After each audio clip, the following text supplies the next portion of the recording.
Hello everyone, welcome to my channel NK education. मेरे YouTube channel पर आप सभी का बहुत बहुत स्वागत है।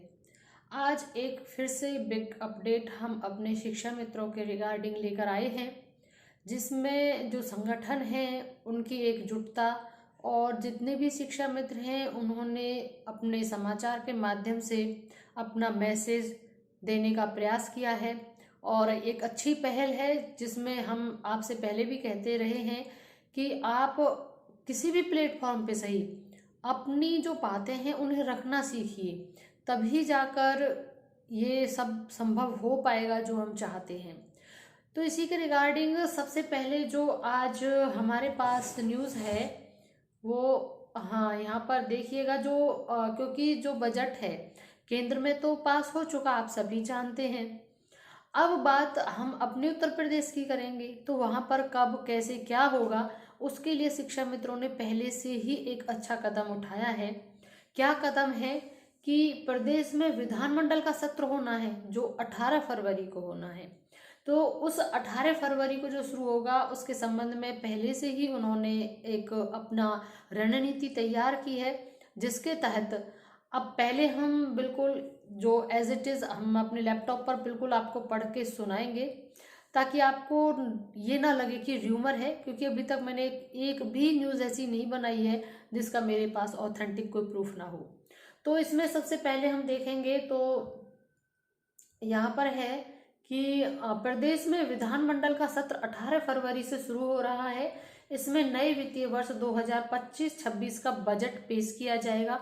उत्तर प्रदेश प्राथमिक शिक्षा मित्र संघ ने नए वित्तीय वर्ष के बजट में शिक्षा मित्रों का मानदेय बढ़ाने की घोषणा करने की मांग की है। ये एक अच्छी पहल है, केंद्र में हो चुका, जब हमारे विधानमंडल में होगा तो उन्होंने पहले से ही इस चीज का जो पहल की है वो बहुत सराहनीय है। तो मानदेय की क्योंकि जो घोषणा है वो तो हो चुकी है, लेकिन जब तक ये हमारे विधानमंडल वाले बजट में ये चीजें शामिल नहीं होंगी तब तक ये एक लड़ाई हम कह सकते हैं हमको लड़नी पड़ेगी। आगे है इसमें न्यूज की संघ ने कहा है, और संघ का सक्रिय होना बहुत ही जरूरी है। संघ ने कहा है कि प्राथमिक विद्यालयों में लगभग 24 साल से कार्यरत शिक्षा मित्र आर्थिक तंगी से जूझ रहे हैं। 10,000 रुपये महीने में इस महंगाई में शिक्षा मित्र के घर का खर्च नहीं चल पा रहा है। उनकी यह भी चिंता है कि वे अपनी बेटियों की शादी कैसे करेंगे। हालांकि इसमें इन्होंने ये भी बताया है कि संघ के प्रदेश मंत्री कौशल कुमार सिंह ने कहा है कि बहुत से शिक्षा मित्रों के पास इसके अलावा आय का कोई और स्रोत भी नहीं है। बेटियां हैं, बच्चे हैं, कई बार आपसी सहयोग से भी ये कार्य किए जा रहे हैं। तो ये बात लाजमी है, यह प्रश्न उठना चाहिए, और हम हर बार अपने चैनल के माध्यम से इस प्रश्न को उठाते हैं कि जो मानदेय है वह बहुत कम है, वह मानदेय उठना चाहिए। और जितना भी मेरी वीडियोस हैं वो काफ़ी बहुत ज़्यादा वायरल हुई हैं, तो इसका मतलब ये भी है कि जितनी कोई आपके रिगार्डिंग बात जो आपकी फेवरेबल है वो जितना वायरल होगी उतना सरकार तक पहुंचेगी। और ऐसा नहीं है कि एक मेजॉरिटी में एक बहुत बड़ा समुदाय किसी मांग को करे और सरकार उसे नज़रअंदाज करे, ऐसा पॉसिबल नहीं है। इसलिए मैं हर बार आपसे आग्रह करती हूँ कि अपनी आवाज़ दबने मत देना, उठते रहने देना। संघ के जो प्रयास हैं, क्योंकि संघ ही तो बात करेगा, अब सभी के सभी शिक्षा मित्र तो सरकार से बात कर नहीं सकते, तो जो हमारे पदाधिकारी होते हैं वही हमारी बातों को वहां तक लेके जाते हैं। तो ये एक बहुत बड़ी जिम्मेदारी है जो संघ के पदाधिकारी हैं कि इस बात को करते रहें, और जितना हमसे संभव होगा हम करेंगे। प्रत्येक अपडेट भी आपको देंगे, और आपके लिए जो आवाज हम उठा पाएंगे वो भी हम अपने चैनल के माध्यम से अवश्य उठाते रहेंगे। तो आगे कहते हैं, क्योंकि बहुत से शिक्षा मित्र ऐसे हैं जिनके पास आय का कोई और स्रोत नहीं है सिवाय इस जॉब की। बिल्कुल सही है। और ऐसा भी समय रहा है कि जब केवल शिक्षा मित्र ने ही ताला खोला है विद्यालयों का, तो उस चीज को क्यों नजरअंदाज किया जाता है।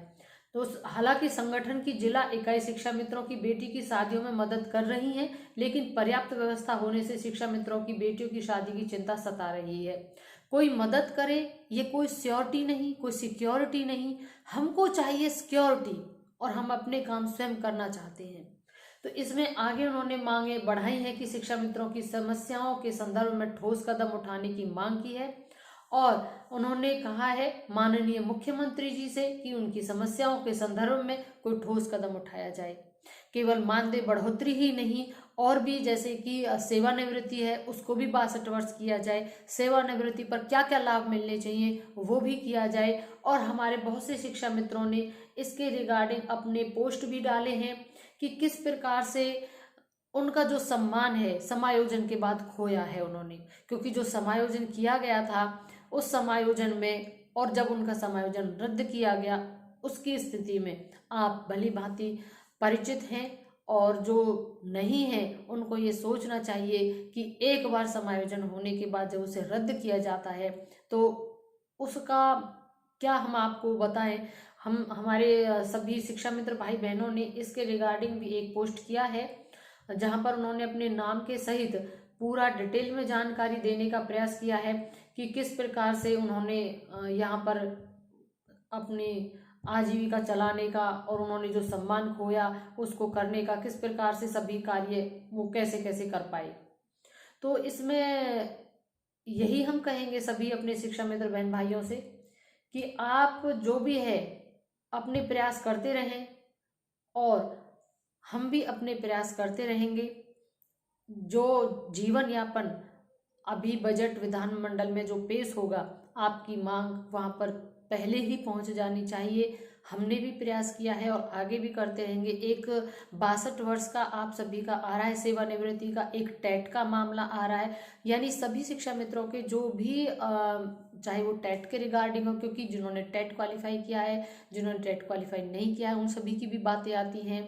तो सभी का होना चाहिए, क्योंकि एक रास्ता मैंने आपने वीडियो नहीं देखा होगा, मैंने पहले वाले में भी बताया था आप सभी को कि एक रास्ता है जहां पर जो विदाउट टेट है और जो टेट है उनके लिए एक अच्छा रास्ता है। सरकार उस रास्ते को अपना सकती है और मुझे लगता है कि शायद प्रयासरत भी है। अब रही बात मानदेय की, एट प्रेजेंट ये बाकी आगे की रणनीतियां, एट प्रेजेंट जो कहा जा रहा है कि डबल किया जाएगा, क्योंकि 10,000 मानदेय मिल रहा है तो उसे 20,000 किया जाएगा, तो उसका जो प्लानिंग्स की जो उनकी नियमावली है उसको तैयार करके विधानमंडल में जो बजट पेश होगा उसमें उसको शामिल किया जाएगा। तब हम मानेंगे कि हाँ अब हमारा जो कार्य है वो आगे चल रहा है। तो जैसे ही ये 18 फरवरी में ये तय हुआ है, 18 फरवरी में जैसे ही पता चलता है कि हमारे शिक्षा मित्रों के लिए बजट में क्या पेश किया गया है, कितना मानदेय किया गया है, तो हम तुरंत बताएंगे। सो प्लीज चैनल के साथ जरूर बने रहिएगा ताकि 18 फरवरी को होने वाले सत्र में इस सूचना को हम आप तक पहुंचा सकें। एकजुट रहिएगा, अपनी बातें हम तक पहुंचाइएगा। हम अपने चैनल के माध्यम से प्रत्येक प्लेटफॉर्म पर प्रत्येक शिक्षा मित्र तक और जो भी वीडियो देखते हैं, क्योंकि एक जन समुदाय का सहयोग होना भी बहुत जरूरी होता है। जब हमारी समस्या एक जन समुदाय सुनता है तो उनको लगता है कि ये जायज़ बात है और वो हमारे साथ खड़े होते हैं। तो आपकी सेवानिवृत्ति हो, टेट का मामला हो, विदाउट टेट हो, आपका मानदेय हो, इस सभी के रिगार्डिंग हम आपको तुरंत अपडेट करते रहेंगे। साथ में ही 18 फरवरी को जैसे ही विधानमंडल सत्र की जो बैठक का और बजट को रिगार्डिंग जो निर्णय लिया जाएगा और कितना बजट में आप शिक्षा मित्रों के लिए पेश किया जाएगा वो सभी हम आपको तुरंत बताएंगे। 18 फरवरी को हो सकता है 18 फरवरी को ही बता दिया जाए। तो बने रहिएगा, चैनल जरूर सब्सक्राइब कर दें और ज़्यादा से ज़्यादा लाइक और शेयर एंड सब्सक्राइब करें। Thank you and thank you so much.